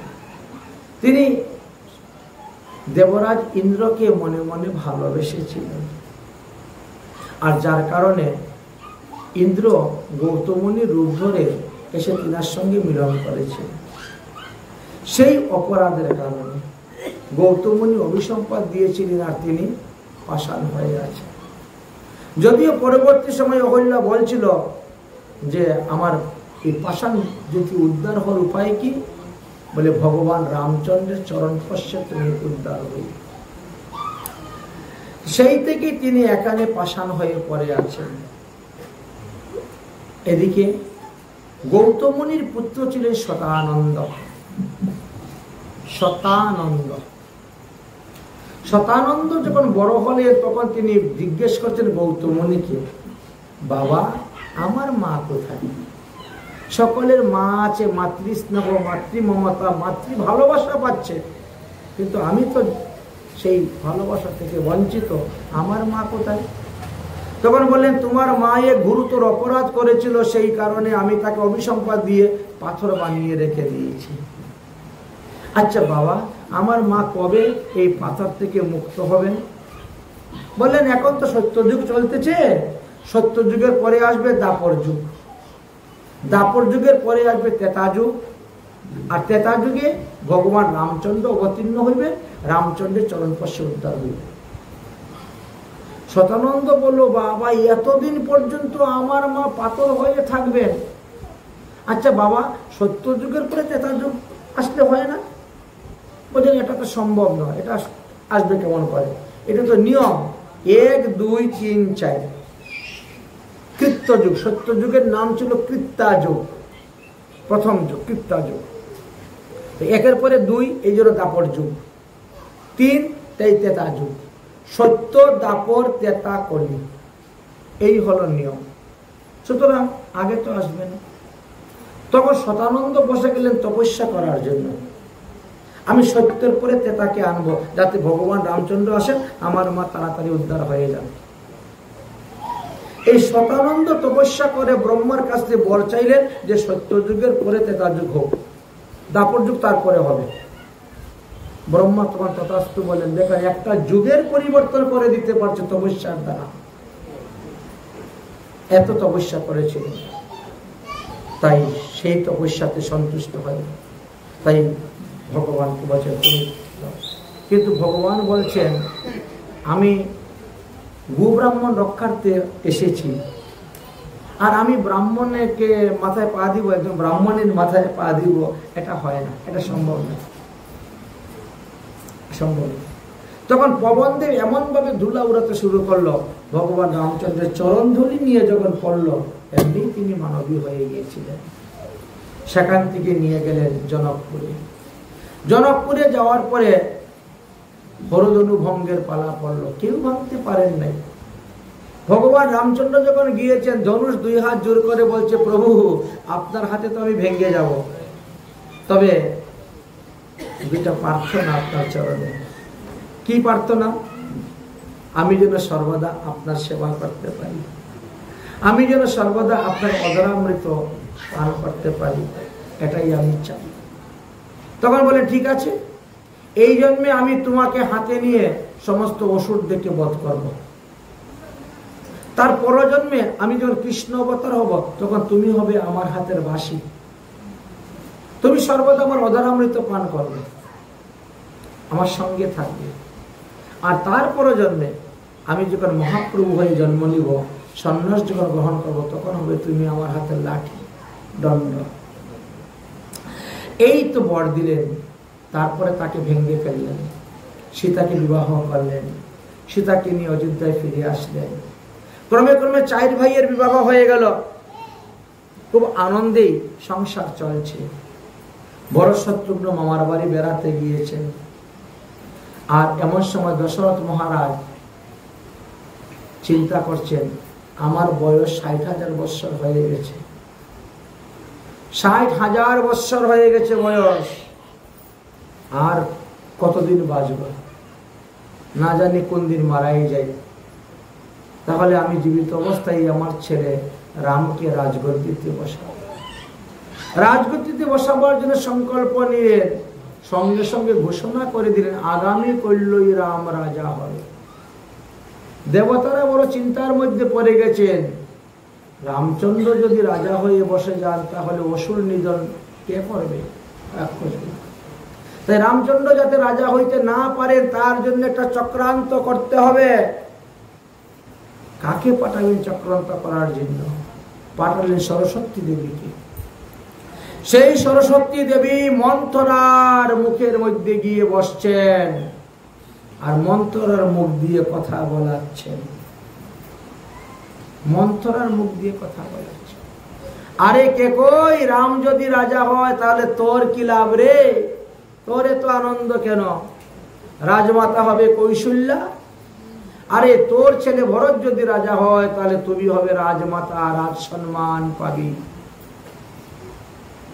মনে নাই দশরথ মহারাজ 2 বার যুদ্ধ করতে গিয়ে 2 স্থানে মূর্ছিত হয়ে পড়ে গেছিলেন বাণের আঘাতে।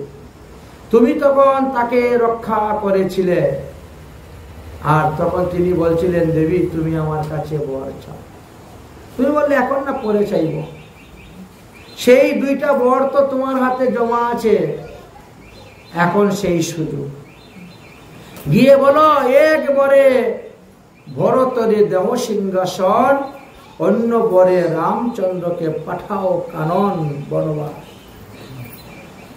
কে কই গিয়ে তাই বলেছিলেন। দশরথ বললেন যে ভরতকে সিংহাসন দিতে আমার কোনো বাধা নাই, কিন্তু রামকে বনে পাঠাতে পারবো না, সেটা ফিরিয়ে নাও। কে কই মানলেন না। ভগবান রামচন্দ্র পিতৃসত্য রক্ষার জন্য, পালনের জন্য, বনবাসে যাওয়ার জন্য প্রস্তুত হলেন। তার সঙ্গে সীতা, লক্ষ্মণ, তারাও রওনা। ভগবান রামচন্দ্র বারবার বলছেন, ভাই বনবাস আমার, তোদের তো বনবাস নয়, তোরা ঘরে থাক, মাতা পিতার সেবা কর, প্রজাগণের সেবা কর, রাজ্য পালন কর। কিন্তু শুনলেন না। লক্ষ্মণ রামচন্দ্রের সঙ্গে রওনা হলেন, এমনকি সীতাও পর্যন্ত রওনা। সারথী দুষ্মন্ত সুমন্ত সারথী কি করলেন? রথে করে নিয়ে রওনা হয়ে গেলেন।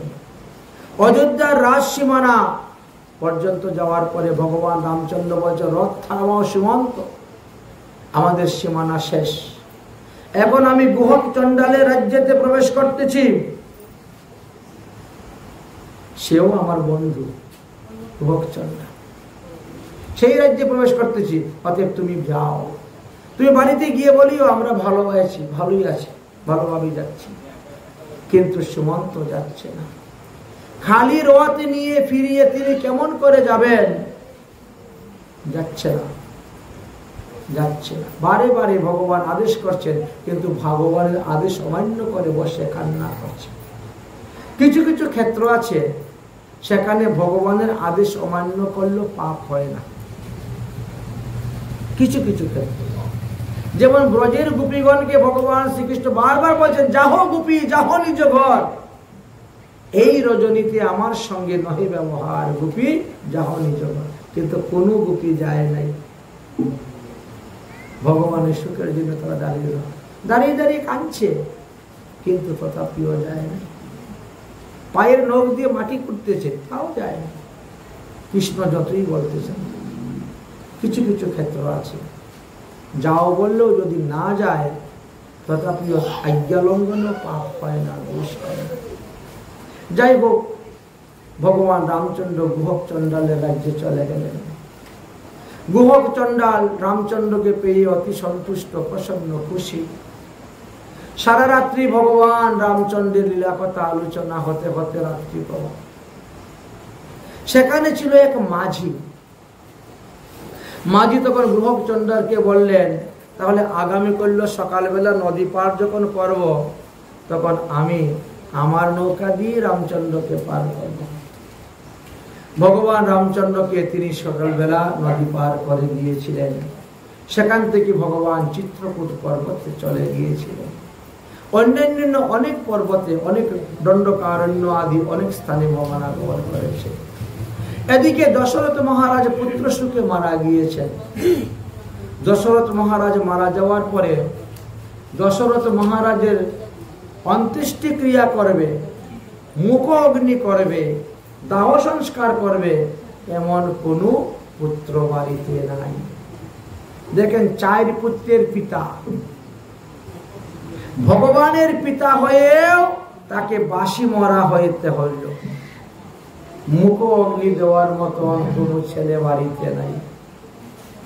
বিশ্বামিত্র মুনি, বৈশিষ্ট্য মুনি তারা বলছেন, যদিও বড় পুত্রের অধিকার, জ্যেষ্ঠ পুত্রের অধিকার মুখ অগ্নি দেওয়ার, কিন্তু সে তো 14 বছরের জন্য বনবাসে গেছে, 14 বছরের আগে আর ফিরে আসবে না। তাহলে কি করা যায়? তাহলে ভরত শত্রুঘ্নকে মামার বাড়ি থেকে আনতে হবে। ভরত শত্রুঘ্নের মামার বাড়িও তো অনেক দূর,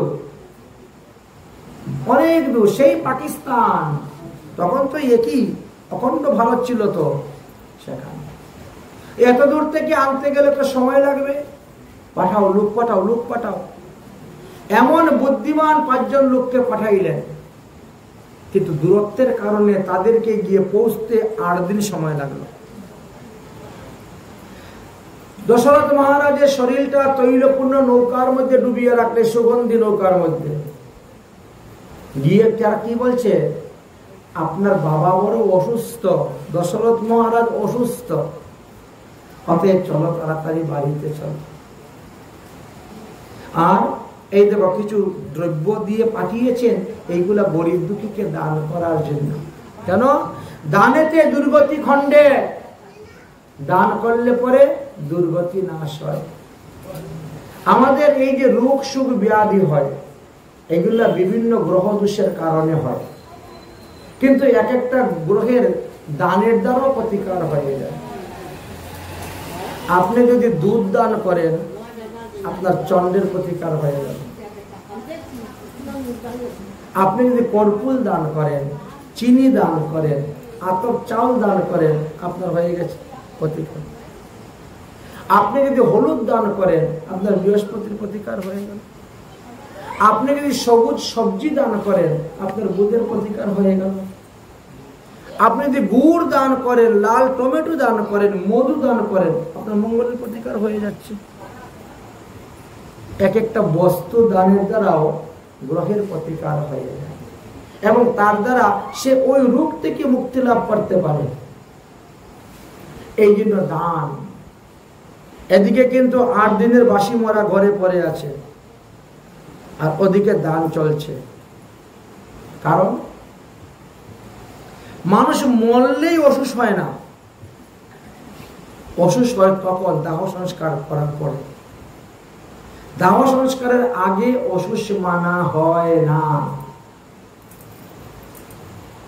দাহ সংস্কারের পরেই অসুস্থ। এই জন্য দান করা, দান। ফিরে আসতে লাগলো আরো 8 দিন। 16 দিনের বাসি মারা রইলেন দশরথ মহারাজ। আসার পরে আবার সরযূ নদীর তীরে নিয়ে গেলেন, দাহ সংস্কার করলেন। বললেন, এখন থেকে তোমাদেরকে 12 দিন অসুস্থ মানতে হইবে। ক্ষত্রিয় ব্রাহ্মণের 10 দিন, ক্ষত্রিয়ের 12 দিন, বৈশ্যের 15 দিন, শূদ্রের 1 মাস। বৈশিষ্ট্য মুনি বললেন যে দেখো, গরুর পুরাণে একটা বিধান দিয়েছেন ভগবান শ্রীকৃষ্ণ, সর্ববর্ণেষু দশাহে। অতএব 10 দিনে অসুস্থ নিয়ে আসা যাক, কারণ এদিকে তো 16 দিনের বাসি মরা। এই জন্য ঠিক আছে, তাই করো। কথা মতো ঠিক আছে, তাহলে 10 দিনই হোক। 10 দিনে হয়ে গেল, 11 দিনে শ্রাদ্ধ করতে গেলেন, পরে গেছে একাদশী ব্রত। একদিনে আগে আনি লাভটা কি হলো? একাদশী শ্রাদ্ধ ব্রত করা যাবে, শ্রাদ্ধ করা যাবে না, কারণ একাদশী দিবসে যা শ্রাদ্ধ করবে সে নরকে যাবে, যার উদ্দেশ্যে শ্রাদ্ধ করবে তারা নরকে যাবে, আর যারা এসে শ্রাদ্ধে খাবে তারাও নরকে যাবে। তাহলে কি করা যায়? পরের দিনে শ্রাদ্ধ হোক, দ্বাদশী, তাহলে কি হলো? 28 দিনে। দশরথ মহারাজের শ্রাদ্ধ 28 দিনে গিয়ে হয়েছিল। দেখেন, 4 পুত্রের বাবা, ভগবানের পিতা হওয়া সত্ত্বেও কি অবস্থা। শ্রাদ্ধের পরে ভরত গেলেন, রামচন্দ্রের সঙ্গে মিললেন, রামচন্দ্র আসলেন না, পাদুকা দিয়ে দিলেন। সেই পাদুকা সিংহাসনে বলে রাজ্য করলেন। ভগবান রামচন্দ্র ধীরে ধীরে যেতে যেতে পঞ্চকোটি বনে গিয়ে উপস্থিত হলেন। আর সেখানে যাওয়ার পরে রাবণের বোন শূর্পণখা সুন্দর রূপ ধারণ করে আসলো ভগবান রামচন্দ্রকে বিয়ে করতে। ভগবান রামচন্দ্র বলেন, আমার তো প্রতিজ্ঞা আছে, আমার এক স্ত্রী থাকতে আমি দ্বিতীয় স্ত্রী গ্রহণ করব না। তখন সে তার সেই বিকট রূপ ধারণ করলো, সতীকে খেয়ে ফেলবে। লক্ষণ তখন কি করলেন? ছায়ার দিকে তাকিয়ে অস্ত্র তুলতে গিয়ে শূর্পণখার নাক কেটেছিল, নাক কেটে পড়ে গেছে। এখন পর্যন্ত তার নাম নাসিক। নাসিকে কুম্ভ মেলা হয়, নাসিক। সেখান থেকে গিয়ে খরদূষণকে বললেন, খরদূষণ 27,000 সৈন্য নিয়ে আসলো। ভগবান রামচন্দ্র তাদেরকে যুদ্ধ করে বধ করলেন। তারপরে রাবণের কাছে গেলেন। রাবণকে যখন বললেন, রাবণ তখন মারীচকে পাঠাইল। মারীচ মৃগরূপ ধারণ আসলো। ভগবান রামচন্দ্র বুঝতে পারলেন, আসল সীতাকে অগ্নিদেবের কাছে দিয়ে দিলেন, আর নকল সীতাকে ঘরের মধ্যে রেখে দিলেন। পরের দিন রাবণ সেই নকল সীতাকে চুরি করে নিয়েছিল। লক্ষণ তাহা বুঝতে পারে নাই, লক্ষণকে বুঝতেও দেন নাই আসল সীতা চুরি হয়েছে। সেই অভিনয়ে ভগবান রামচন্দ্র কান্না করেছেন, অভিনয় করেছেন, দেখিয়েছেন। সীতার খোঁজার জন্য বেরিয়েছেন। সীতাকে খুঁজতে খুঁজতে হনুমানের সঙ্গে দেখা হলো। হনুমানের সঙ্গে দেখা করলো। হনুমান নিয়ে গেলেন সুগ্রীবের কাছে। সুগ্রীবের সঙ্গে কথাবার্তা ঠিক করলেন, বালিকে বধ করলেন। তারপরে সীতার অম্বসনে লোক পাঠালেন।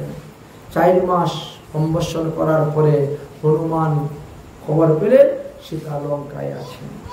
লঙ্কায় যাওয়ার জন্য সমুদ্র বন্ধন করলেন। তারপরে লঙ্কায় গেলেন। যুদ্ধ করা শুরু হলো।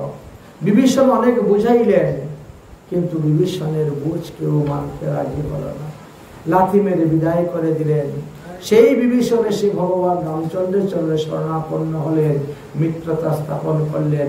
রাম রাবণের যুদ্ধ হলো। আর রাবণের 16 লক্ষ পুত্র, 6 লক্ষ নাতি সবাইকে সংহার করলেন। বংশে না রাখলেন একজনও দেওয়ার বাকি। তারপরে অগ্নি পরীক্ষা হলো। নকল সীতাকে অগ্নিদেবের কাছে দিয়ে আসল সীতাকে নিয়ে অযোধ্যায় চলে আসলেন ভগবান রামচন্দ্র। 14 বছর পূর্ণ হলো। ভগবান রামচন্দ্র অযোধ্যায় ফিরে আসার পর এবার সবাই আনন্দ উৎসব করার জন্য প্রস্তুত। ভগবান রামচন্দ্র বললেন, দীপাবলির দিন আমরা আনন্দ উৎসব করব, এখন আমরা আনন্দ উৎসব করতে যাব না। সেই দীপাবলি উপলক্ষে তারপরে আনন্দ উৎসব হইল। আনন্দ উৎসবের জন্য ভগবান দাতা হয়ে গেলেন। আজকে যে যা চাইবে তাই আমি দিব। তাই ভগবান রামচন্দ্র হনুমানকে দিলেন 4 যুগের অমর, আর জাম্বুমানকে দিলেন 10,000 সিংহের বল, দ্বিবিধ বানরকে দিলেন 1000 হাতির বল। এইভাবে অনেককে অনেক কিছু দান করেছিলেন। তারপরে বিভীষণকে বললেন, বিভীষণ তুমি চাও। বিভীষণ তখন বললেন, তোমাদের কুলদেবতা আমাকে দান করো। ভগবান রামচন্দ্রের কুলদেবতা রঙ্গনাথজি ছিলেন। সেই রঙ্গনাথজি দান করলেন। রঙ্গনাথজি নিয়ে লঙ্কায় যেতে গেলেন। দক্ষিণ ভারতে যাওয়ার পরে রঙ্গনাথজি ভারী হয়ে গেলেন, তিনি রয়ে গেলেন। এদিকে বিভীষণ প্রতিদিন লঙ্কা থেকে এসে রঙ্গনাথজির পূজা করতেন দক্ষিণ ভারতে। আজও পর্যন্ত রঙ্গনাথজি সেখানে আছেন, কাবেরী নদীর টাপুতে তিনি বিরাজ করতেছেন। ভগবান রামচন্দ্র সীতাকে নিয়ে রাজত্ব করতে আরম্ভ করলেন। সীতাকে 5 মাসের গর্ভবতী দেখে সীতার চরিত্রতে সন্দেহ করলেন এবং লোক নানা রকমের কুসংস্কার রটাতে শুরু করল, নানা রকম কথাবার্তা। প্রজাদেরকে সুখী করার জন্য ভগবান রামচন্দ্র সীতাকে বনবাস দিলেন। আর সীতার বনবাসের কারণে সীতা তখন সেখানে লবকুশে জন্ম দিলেন। সীতা বনবাস হয়েছিল বাল্মীকি মুনির তপোবনে। তাই বাল্মীকি মুনি লবকুশকে যুদ্ধবিদ্যা, শাস্ত্রবিদ্যা, অস্ত্রবিদ্যার দ্বারা পারদর্শী করেছিলেন। ভগবান রামচন্দ্র যখন অশ্বমেধ যুদ্ধ করবেন তখন তিনি স্বর্ণের সীতা নির্মাণ করেছিলেন এবং ঘোড়া ছেড়েছিলেন। সেই ঘোড়া লবকুশ বেঁধেছিল আর লবকুশের সঙ্গে তারপরে যুদ্ধ হয়েছিল। ভগবান রামচন্দ্র মোহনিদ্রায় নিবৃত্ত হয়ে গেছিলেন সেখানে, তারপরে পরাজিত হয়ে গেছিলেন। অবশেষে বাল্মীকি মুনি তাদেরকে সুস্থ করে দিয়েছিলেন এবং সেখানে পুনরায় আবার মিলন হয়েছিল। সীতা দেবীকে অগ্নি পরীক্ষা করে আবার গ্রহণ করবেন, কিন্তু সীতা দেবী রাজি হলেন না। তিনি আবার পাতালে প্রবেশ করলেন। ভগবান রামচন্দ্র সীতাকে ধরতে গেলেন, সীতার মাথার চুল ভগবান রামচন্দ্রের হাতে রয়ে গেল। সীতা চলে গেলেন পাতালে। সেই চুল ফেলেছিলেন, তার থেকে দুব্বার উৎপত্তি হয়েছিল। তাই দুব্বা এত পবিত্র বস্তু যা ভগবানের সেবা পূজা কার্যে ব্যবহার হয়ে থাকে। ভগবান রামচন্দ্র 11,000 বৎসর রাজত্ব করেছিলেন আর 23,000 বৎসর পর্যন্ত অবিভক্ত ভাবে তিনি ছিলেন। এই 23,000 বৎসরের মধ্যে কি কি হয়েছিল বললেন। ভগবান রামচন্দ্রের পুত্র হলো কুশ, কুশের পুত্র অতিথি, অতিথির পুত্র নিষাদ, নিষাদের পুত্র লব, লবের পুত্র পুণ্ডরিক, পুণ্ডরিকের পুত্র ক্ষেম, ক্ষেমার পুত্র দিনাদিক, তাহার পুত্র নহিত, তাহার পুত্র পরাযাত্রী, পরাযাত্রীর পুত্র ছিল বলস্থল, তাহার পুত্র বজ্রনাথ, তাহার পুত্র খগন, তাহার পুত্র ধীতি, তাহার পুত্র হিরণ্য, তাহার পুত্র পুষ্য, তাহার পুত্র ধ্রুব সন্ধি, তাহার পুত্র সুদর্শন, তাহার পুত্র অগ্নি আর তাহার পুত্র মরু। এই মরু তিনি যোগ সাধনার দ্বারা কলাগ্রামে বসে তপস্যা করতেছেন। কারণ এই কলিযুগে যখন সূর্য বংশ শেষ হয়ে যাবে তখন তিনি সেই গ্রাম থেকে উঠে আবার সূর্য বংশকে স্থাপন করবেন। এই সূর্য বংশের শেষ রাজা যিনি হবেন তার নাম হবে সৌমিত্র। এইভাবে ইক্ষ্বাকু বংশ থেকে আরম্ভ করে সৌমিত্র পর্যন্ত 122 জন রাজার নাম পরীক্ষিত মহারাজের কাছে সুখদেব গোস্বামী বর্ণন করেছিলেন। বর্ণন করার পরে বললেন, এখানেই আমি সূর্য বংশের কথা বিশ্রাম দিচ্ছি। सिया राम तुम्हारी चरणन में प्यार किसी का हो जाए, दो चारों की तो बात रही, संसार किसी का हो जाए। सिया राम तुम्हारी चरणन में प्यार किसी का हो जाए। सबरी ने कहा वेद परी गणिका कब यज्ञ करती, जिसने छोड़ दे कैलेश नहीं, भगवान उसी का हो जाए। ओ सिया राम तुम्हारी चरणन में प्यार किसी का हो जाए। प्रहलाद तो छोटा बालक था, पर प्यार किया परमेश्वर को, संसार की होकर किया लेना देना ये बात उसी का हो जाए। सिया राम तुम्हारी चरणन में प्यार का हो जाए। रावण ने प्रभु से वेर किया, अब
भगवान रामचंद्र लीला कथा আমরা এখানেই বিশ্রাম দিচ্ছি।